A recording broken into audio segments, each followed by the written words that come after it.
नमस्कार, मैं doctor Ritu Dubey, assistant professor philosophy, government Meera girls college Udaipur. आज मैं बीए सेकेंड ईयर फिलॉसफी के फर्स्ट पेपर तर्कशास्त्र लॉजिक को पढ़ाने वाली हूँ।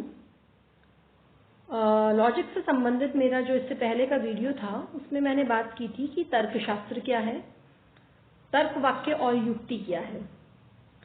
तो वहां मैंने स्पष्ट किया था कि जो युक्ति है वो ऐसे तर्क वाक्यों का समुदाय है जिसमें एक तर्क वाक्य के अन्य तर्क वाक्यों से सिद्ध होने का दावा किया जाता है, और ये जो अन्य तर्क वाक्य हैं जो निष्कर्ष सत्य वाक्य की सत्यता के लिए साक्ष्य प्रदान करने वाले समझे जाते हैं। आज उसी क्रम में हम पढ़ेंगे युक्तियों के प्रकारों के संबंध में। तो युक्तियां परंपरानुसार दो विभिन्न प्रकारों में विभक्त की जाती हैं, निगमनात्मक और आगमनात्मक। सबसे पहले हम पढ़ेंगे निगमनात्मक युक्ति के संबंध में।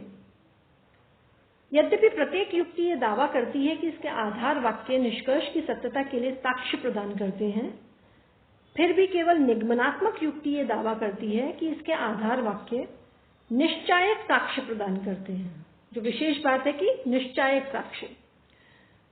निगमनात्मक युक्तियों में उचित और अनुचित के स्थान पर पारिभाषिक शब्द वैध और अवैध, वैलिड और इनवैलिड का प्रयोग किया जाता है। निगमनात्मक युक्ति वैध तब होती है जब इसके आधार वाक्य यदि सत्य हों, निष्कर्ष के लिए निश्चायक साक्ष्य देते हों, अर्थात जब आधार वाक्य और निष्कर्ष इस प्रकार से संबंधित हो कि आधार वाक्यों का सत्य होना तब तक असंभव हो जब तक कि निष्कर्ष भी सत्य ना हो।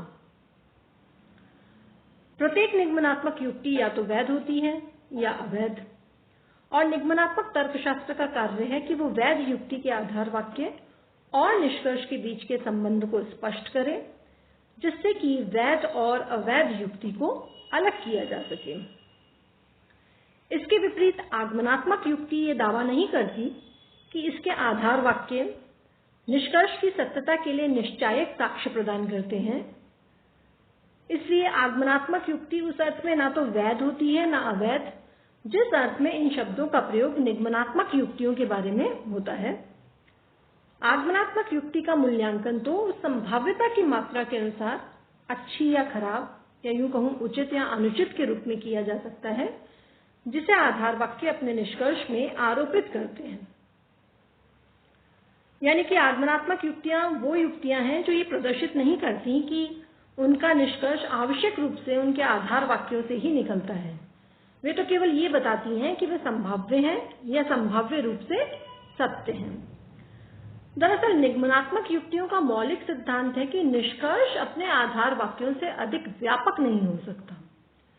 एक वैलिड जो निगमनात्मक युक्ति होगी उसमें निष्कर्ष अपने आधार वाक्यों के समान हो सकता है, मतलब उसके समान व्यापक हो सकता है या उससे कम व्यापक हो सकता है, लेकिन उससे अधिक व्यापक नहीं हो सकता।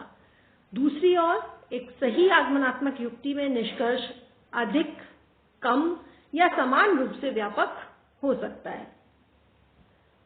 अब हम बात करेंगे सत्यता और वैधता के संबंध में, जिस पर प्राय सवाल पूछ लिए जाते हैं।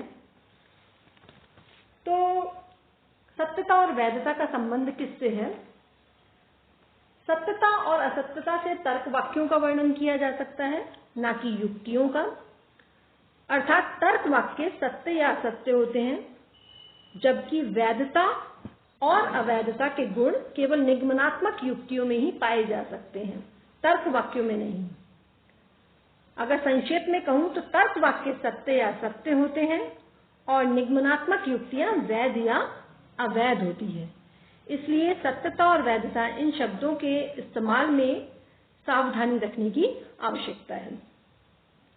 एक और महत्वपूर्ण बात यह है कि युक्ति की वैधता या अवैधता और इसके आधार वाक्य और निष्कर्ष की सत्यता या असत्यता में संबंध है, लेकिन ये संबंध बिल्कुल भी सरल नहीं है। कुछ वैध युक्तियां ऐसी होंगी जिनमें केवल सत्य तर्क वाक्य ही होते हैं, कुछ वैध युक्तियां ऐसी हैं जिनमें असत्य तर्क वाक्य ही होते हैं।